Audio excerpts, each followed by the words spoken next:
জনতার দরবারে বাংলার রায়। দফায় দফায় উত্তপ্ত হচ্ছে ভাঙড়, আর সেই ভাঙড়ের খবরে চোখ রাখবো আমি। এই বাংলায় হচ্ছেটা কি? আর বুক চিতিয়ে চোখে চোখ রেখে প্রশ্ন করব। আমরা মানুষের কণ্ঠস্বর। পাবলিক বাংলা এগিয়ে থাকে, পাবলিক বাংলা এগিয়ে রাখে। আপনারা সর্বদাই নজর রাখুন পাবলিক বাংলা। কতদিন চলবে এই মানুষ মারা রাজনীতি? তার জবাব চাই বাংলা। সওগাত মোল্লা হয়তো ভাঙড়ে দাঁড়াবে আর ওনাকে ওখানে দেবে, যার কারণে উনি তৃণমূল কংগ্রেসে জয়েন করেছে। তবে একটা কথা বলি, উনি যে কথায় কথায় বলতো না, আমি বিক্রি হব না, আমি বিক্রি হব না, আমার কেউ মানে কেনার মতো কারোর পয়সা নেই। লাস্টে কি দেখলাম, উনি আর কি দর বাড়াচ্ছিল, আইএসএফে এসে দর বাড়িয়েছে। ওনার যেই দাম দস্তুরি ভজে গেছে, আবার ফের সেই আগের স্বামীর কাছে ফিরে চলে গেছে। তাই আমি বলবো উন্নয়নের জন্যে এসেছি। আচ্ছা ম্যাডাম, উন্নয়ন আপনি করবেন বলছেন, আপনি ভাঙড় 2 নম্বর ব্লকে একটা মহাবিদ্যালয় নেই, কলেজ নেই, একটা কলেজ করুন। ভাঙড় 2 নম্বর ব্লকে একটা যে ব্লক হসপিটাল আছে, সেখানে ভাঙড়ের মা বোনেরা একটা সন্তান ভূমিষ্ঠ হতে যাবে, সেখানে কোনো রকম সিজারের ব্যবস্থা নেই।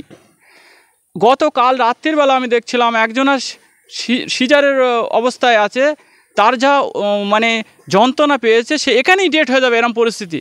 কিন্তু একটা ডাক্তার কোন দিকে যাবে? এখানে ডাক্তারও নেই, সে ডাক্তার ফোনে রয়েছে 1.5 ঘন্টা। আমি নিজে দাঁড়িয়ে দাঁড়িয়ে দেখলাম।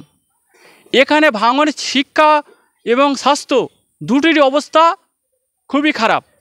ভাঙড়ে যারা বলছে যে আমরা সার্বিক উন্নয়ন করছি, সার্বিক উন্নয়ন করেছি, আমি বলবো আপনারা সার্বিক উন্নয়ন কি করেছেন একটা তুলে ধরুন। টোটালে ভাঙড়ে কোনো উন্নয়ন হয়নি, না একটা বিদ্যালয় হয়েছে, না একটা হসপিটাল হয়েছে। তাই আমি, যিনি উন্নয়ন করতে গিয়েছেন নতুন করে, একটু উন্নয়ন করুন। বেশি কিছু আপনার বিষয়ে আমরা বলবো না। আপনি যে কথাগুলো বলে গিয়েছিলেন যে আমরা সারা পৃথিবী একধারা হয়ে যাবে, আইএসএফে আপনি থাকবেন, আপনি বলে আইএসএফে এসে আপনার ইমেজটা তৈরি করলেন, করে আর আপনি চলে গেলেন কি সেই তৃণমূলে। কিন্তু আইএসএফ নেত্রী তিনি বলছেন যে আমি পঞ্চায়েত সমিতিতে জেতার পরেও আমি কোনো জনসাধারণ মানুষের জন্য কাজ করতে পারছি না। বিধায়ক শওকত মোল্লা তিনি ভাঙড়ে অনেকটাই উন্নয়ন করেছেন এবং মাটি কামড়ে নাকি ভাঙড় বিধানসভায় শওকত মোল্লা ছিলেন, সেই হিসেবে নওশাদ সিদ্দিকীকে দেখা যায়নি ভাঙড় বিধানসভায়। কী বলবেন? দেখুন, সবচেয়ে বড় কথা, এখানে শওকত মোল্লা হচ্ছে একজনা ক্রিমিনাল, একজনা লুটেরা। সে ক্যানিংয়ে লুট করে তার শেষ হয়ে গেছে, সে ভাঙড়ে লুট করবে বলে এসেছে। আর নওশাদ ভাই সারা বাংলার মানুষের জন্য কথা বলতে এসেছে, সারা বাংলার মানুষের উন্নয়নের জন্য তিনি নেমেছে। তা তিনি সারা রাজ্য জুড়ে মানুষের কাজ করছে, সেই স্বার্থে হয়তো শওকত মোল্লা সবসময় পড়ে আছে। তিনি হয়তো প্রয়োজন যখন আসছে তখন আসছে, তবে ওনাকে যখনই প্রয়োজন পড়েছে আমরা ডেকেছি, মুহূর্তের মধ্যে এসেছে। ওনাকে পাওয়া যায় না একথা বলা যাবে না। তৃণমূলরা কী করে পাবে? তৃণমূলদেরকে পেতে গেলে তাহলে তো তার অফিসে আসতে হবে, তারা তো তার অফিসে আসে না, তারা কি করে পাবে? আমার কাছে কথা হচ্ছে, আমরা ভাঙড়ের মানুষ ভাঙড়ের উন্নয়ন চেয়েছিলাম, ভাঙড়ের উন্নয়ন উনিও চেয়েছিল। তা উনি বলুক যে তৃণমূল কংগ্রেসের তরফ থেকে কি উন্নয়ন করা হয়েছে। এই যে হসপিটাল, এই আপনার যেগুলো বললাম কলেজ, সেগুলো কি করেছে? তাহলে মেন যেগুলো প্রয়োজন, কর্মস্থান, সেগুলো কিচ্ছু নেই। একটা ঠান্ডা ঘর নেই, চাষি এলাকায় চাষ করে লাস্টে এমন এমন সময় মাঝে মাঝে ফেলে দিতে হয়, এরম অবস্থা। কলকাতার পর্যন্ত গাড়ি ঢুকতে দেয় না। তা বলুক ম্যাডাম, ঠান্ডা ঘর কই? তাহলে আসমা উন্নয়ন করতে পারবে মনে করছে? উন্নয়ন আসমারই হবে, আর কারোর হবে না। আসমা এতদিন হেঁটে বেড়াতো, স্কুটি চেপে বেড়াতো, আপনারা আগামী দিনে দেখবেন ও হয়তো BMW চেপে বেড়াচ্ছে। শুধু আসমার উন্নয়ন হবে, ভাঙড়ে কারোর উন্নয়ন হবে না, এটা মাথায় রেখে দেবেন। আজও ভাঙড় বিধানসভার মাটিতে এখনও সেই সব মায়েরা কাঁদছেন, যেসব মায়েরা হয়তো সন্তানদেরকে হারিয়েছে। তারপরেও সাধারণ মানুষের ভোট নিয়ে যেভাবে ছেলেখেলা করছে, সামনে 2026-এ বিধানসভা নির্বাচন, ভরসা ফেরাতে পারবেন সাধারণ মানুষের? দেখুন, আমরা যারা আইএসএফ করি, আমরা মানুষের জন্য কাজ করি, মানুষ আমাদের পাশে আছে। যারা মানে মানুষের ভোট নিয়ে চলে গেছে, তাদেরকে মানুষ বিশ্বাস করবে না, আর তাদের মানুষ ভোট দেবে না। আমি আসমা বিবিকে বলছি, বিশেষ করে ওনার নিজের বুথে জিতে দেখাক। এই যে সামনে বিধানসভা আসুক আর লোকসভা আসুক, যাই আসুক, ওনার নিজের বুথে জিততে পারবে না। স্বয়ং তৃণমূলরা পর্যন্ত তৃণমূলে ভোট দেবে না। কি করে জিতবে? মানুষ চায় উন্নয়ন, মানুষ চায় ডেভেলপ।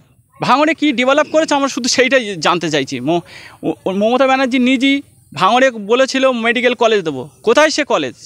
যা যা বলেছে শুধু ধাপ্পাবাজি, মিথ্যাবাজি। ফুরফুরায় রেল দেবে বলেছিল, দেয়নি। স্বয়ং মমতা ব্যানার্জি যা বলেছে সংখ্যালঘুদের উন্নয়ন সম্বন্ধে, সব ধাপ্পাবাজি, চিটিংবাজি। স্বয়ং মমতা ব্যানার্জি 420, আর তাইতে ঢুকে এরা কি করবে? উন্নয়ন করবে? সব 420ই মিলে গেছে। তাহলে আসমা যদি ভাঙড়ে কোথাও দাঁড়ায়, জিততে পারবেন মনে করছেন? কোনো বুথে এমনি তৃণমূলের 100-150-র বেশি ভোট নেই। এবারে যদি আমাদের এজেন্টরা থাকতো, সেটা আমাদের একটা কোনো কারণবশত একটা দুর্ঘটনা ঘটে গেছে, যদি আমাদের এজেন্টরা ওখানে থাকতো, আমরা ব্যাপক ভোটে লিড, বিধানসভার চাইতেই এই লোকসভায় ব্যাপক ভোটে লিড ছিল। ভোট হতে দেয়নি, তাও ব্যাপক ভোটে লিড। একটা বুথে আমার নাটাপুকুরে আপনার 62 নম্বর বুথে শুধু 70টা ভোট পেয়েছে তৃণমূল। বুঝতে পারছেন কি অবস্থা? সব জায়গায় এই হাল হয়েছে, স্বয়ং তৃণমূলরা তৃণমূলে ভোট দেয়নি। তাহলে একটাই কথা বলবো, আমি আসমা বিবি যেটা গিয়েছে তৃণমূলে, উন্নয়ন উনি করবেন না। উনি উন্নয়ন এখন নিজেরই করবে। আপনারা দেখতে থাকুন, ভাঙড়ের মানুষ দেখতে থাকুন। ভাঙড়ে কোনো উন্নয়ন তৃণমূলের তরফ থেকে হবে না। যদি কোনো দিন করে, সেটা নওশাদ ভাই ক্ষমতায় আসলে হবে, আনালে হবার কোনো লাইন নেই। বেশ, আপনার নাম? আমার নাম খলিলুর রহমান, কোন দল করে? ISF।